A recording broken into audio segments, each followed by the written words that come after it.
So, what's up, you beautiful souls? Wow, that was painstakingly difficult. For 40 minutes, I tried to get onto my session. Anyways, let's not waste a single freaking second. I apologize for that, guys. I was fiddling for my other business, absolutely crazy.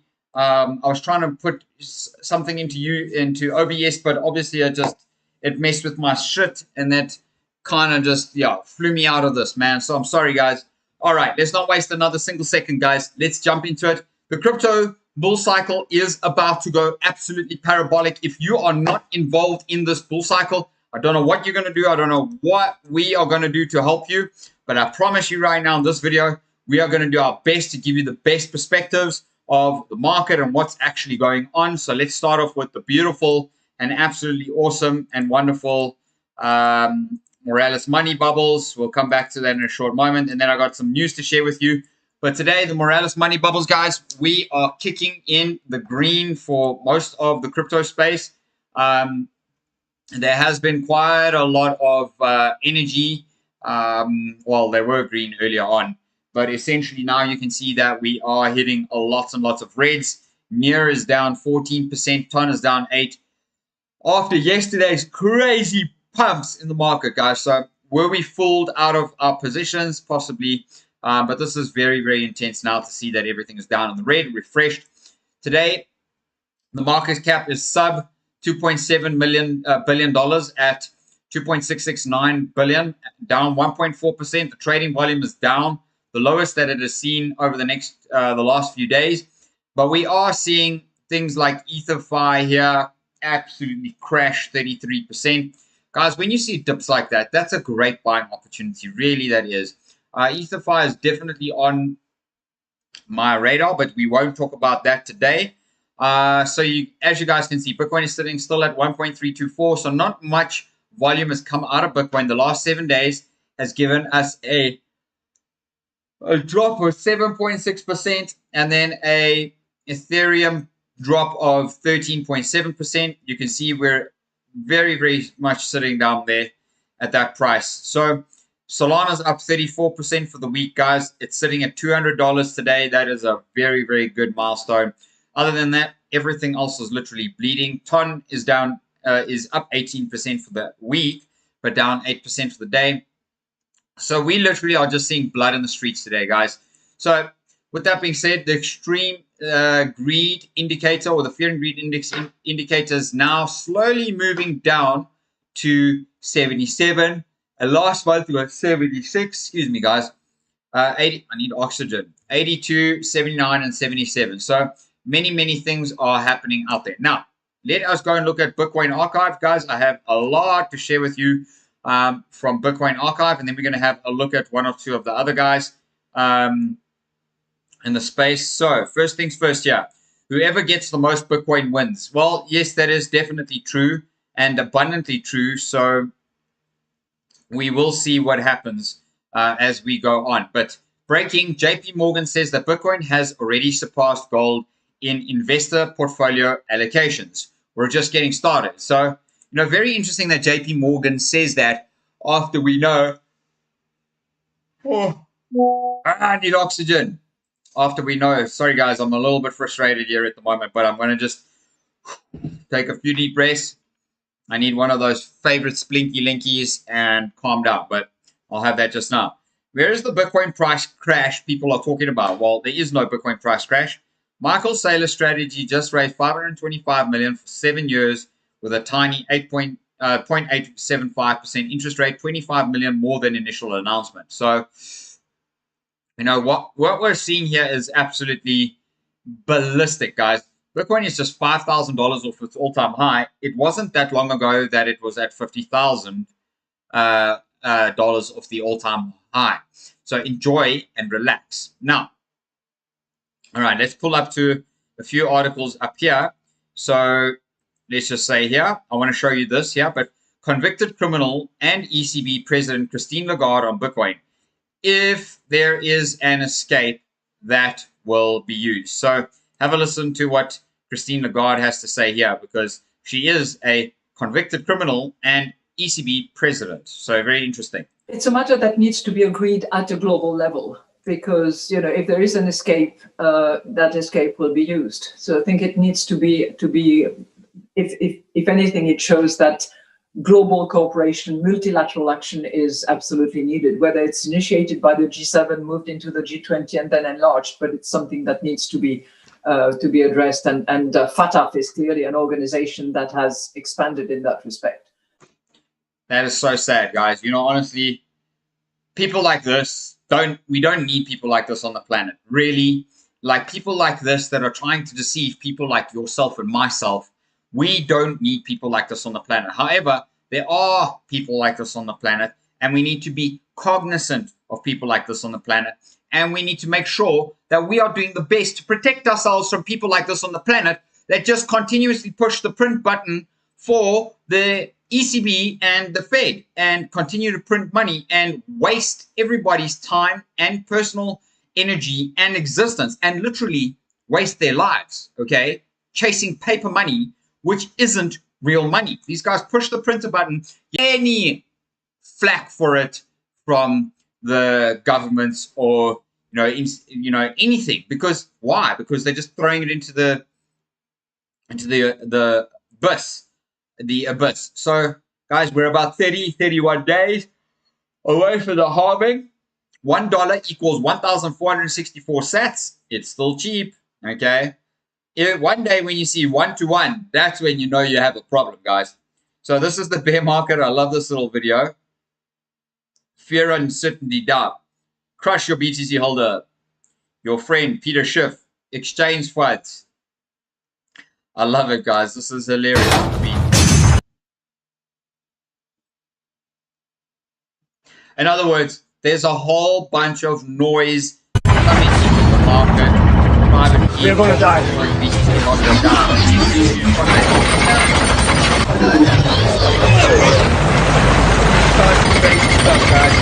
We're all going to die. Bitcoin rises once again from the ashes. It's not today. Shows us that we are literally cruising to the top of the world. So, with that being said, Bitcoin ETFs to list in the UK, but only available to professional investors, according to the Financial Times.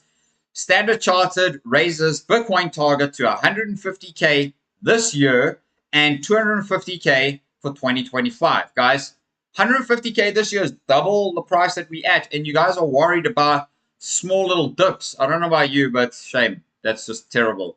But anyway, so new $840 billion global bank Standard Chartered says the gold analogy, remains a good starting point for estimating the correct Bitcoin price level.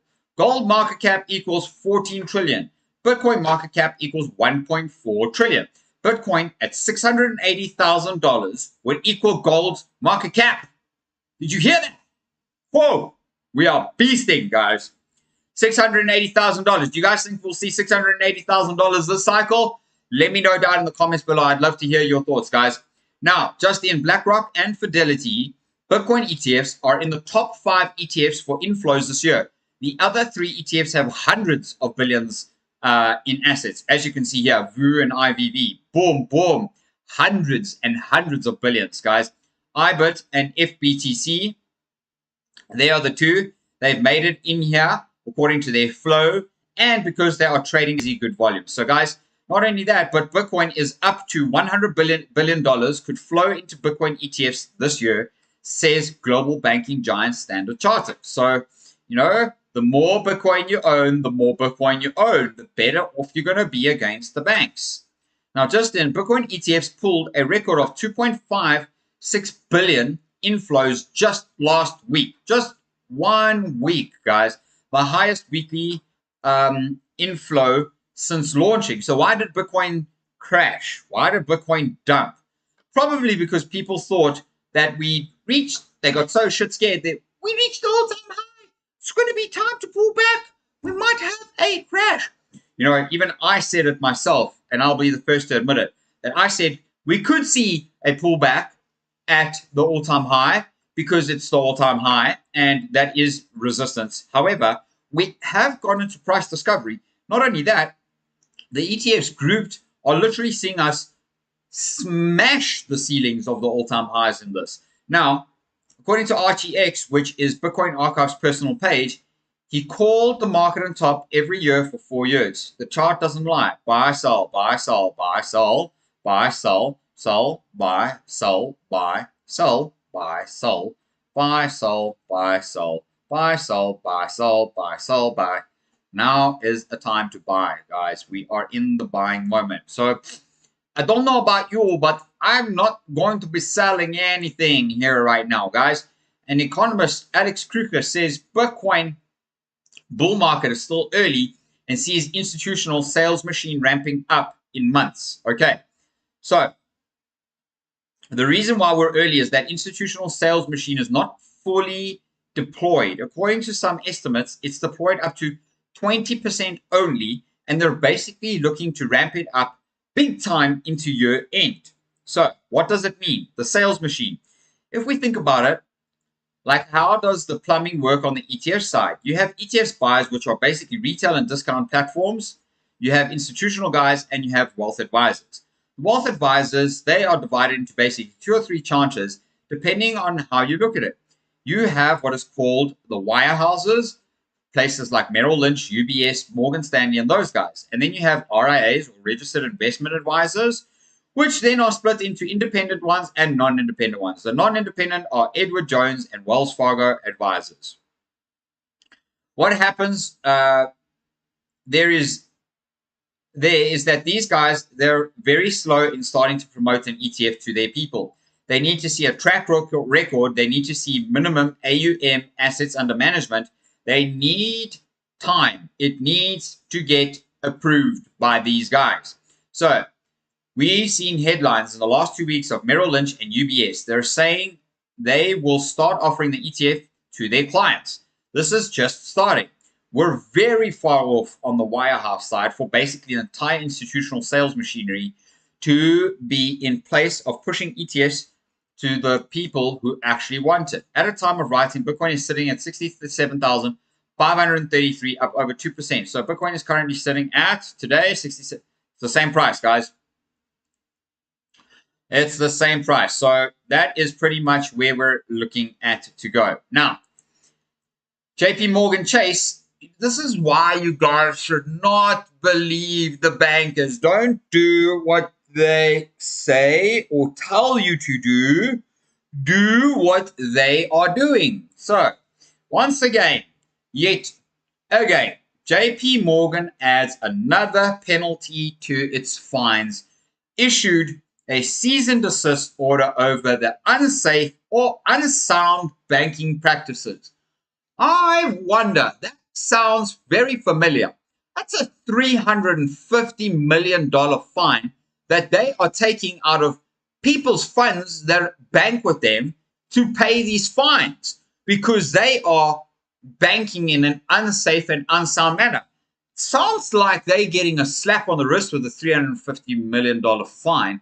Whereas, you know, we're looking at the FTX scandal. That was about $28 billion worth of client funds. But yet, FTX was also unsafe and unsound and did unsafe and unsound practices. So I don't know what's going on here, guys, but really, I think you can read between the lines here.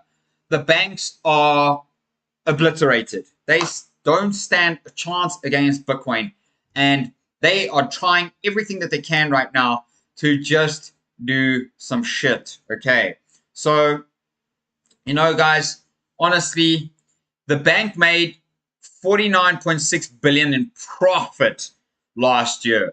I wonder how they did that from unsafe and unsound banking practices, guys. Well, I guess you'll have to do your own research because I'm pretty confident you guys know exactly what it is that I'm referring to. So, prosecutors recommend up to 50-year, and speaking of this, 50-year prison sentence and an $11 billion money judgment for Sam Bankman-Fried. I mean, I don't know where he's going to get $11 billion from, but basically, in a new court filing, the prosecutor's case say that while the guidelines recommend a sentence of up to 100 years, which is effectively a life sentence for the 32-year-old former CEO, they are only going to advocate for a sentence of 40 to 50 years instead. The government urges the court to impose a sentence that underscores the remarkably serious nature of the harm to thousands of victims, prevents the defendant from ever again committing fraud, and sends a powerful signal to others who might be tempted to engage in financial misconduct that consequences will be severe. So why is Sam Bankman-Fried getting hammered here, but yet JP Morgan Bank are doing the same thing that FTX did and nothing happens to them, but they get a big fine? So I'm not saying that I'm a fan of Sam Bankman-Fried, because you guys know that I'm not a fan of him and what he did to people at all. I don't like him. I don't think he's an honest person in any way whatsoever. But at this point in time, guys, I mean, literally, we cannot even see why this guy gets, nailed to the cross, literally, okay? And then a bank like JP Morgan gets off scot-free with a small fine of $350 million and continues to get there. I mean, guys, this is terrible. It's terrible. It's very terrible. It's very badly managed stuff. Now, investors, Chris Bernitzky says he's very long and a major believer in one crypto ecosystem, and it's not Solana. So, despite being most vocal about Solana in the last bear, given its distress levels and the already known problems being highlighted regarding Ethereum UX user experience, I'm still very long on ETH and major believer in the ecosystem. Ethereum at the moment is the only credible settlement layer for crypto assets that crypto has. Now, Avalanche, Bitcoin, Celestia, Polkadot, and Solana are currently liquid contending settlement layers that I'm paying most attention to. But there are others too that are younger, and some haven't even launched yet. So the question is, how fast will ETH's layer 2s fix this problem? Then we have the bridging from layer 1 to layer 2 and interoperability between layer 2's problem. So there is stuff that has to get checked and fixed, but we are really seeing an incredible energy here. Now, why did it give me the rainbow? I don't want a rainbow chicken. I want a rainbow chart, Bitcoin rainbow chart. Now, guys, I just want to skim through a few things here. I mean, JP Morgan Chase refuses to reimburse customer after 7,900 Rand from bank in a brutal 3-day hack. Like, this is how terrible JP Morgan are. Yet they can go on live television, international live television, and actually tell us that Bitcoin is shit. Well, JP Morgan, you and your bank are exactly the same. Okay. So with that being said, Crypto.com says CEO says Bitcoin cycle is currently in December 2020 phase, sees a steady ramp up of capital flowing into Bitcoin. So we'll have a look at that in a little moment. There's meme coins going ballistic out there, guys. El Salvador president says country is moving Bitcoin into cold storage amid daily 1 BTC investment plan. Trader predicts rallies in Bitcoin, broader altcoin market sees one Solana rival following the Solana surge. Wells Fargo leaves customer hanging for 7 months after 7,000 drained from account. You see, all the banks have problems, guys. How do the banks get hacked? But they're telling us Bitcoin and crypto are hackable. Have you heard anybody hack Bitcoin yet? No. Well, that's because it's not hackable. Okay. So unless you give somebody your code to your wallet or your cold storage, whatever, that's the only way somebody's going to be able to hack you guys with, in crypto. New Solana-based meme coins explodes. Economist and top trader predicts rallies to new all-time high for Solana meme coin. Guys, I want to share this with you. I did a crazy video for you here. I actually told you guys that with a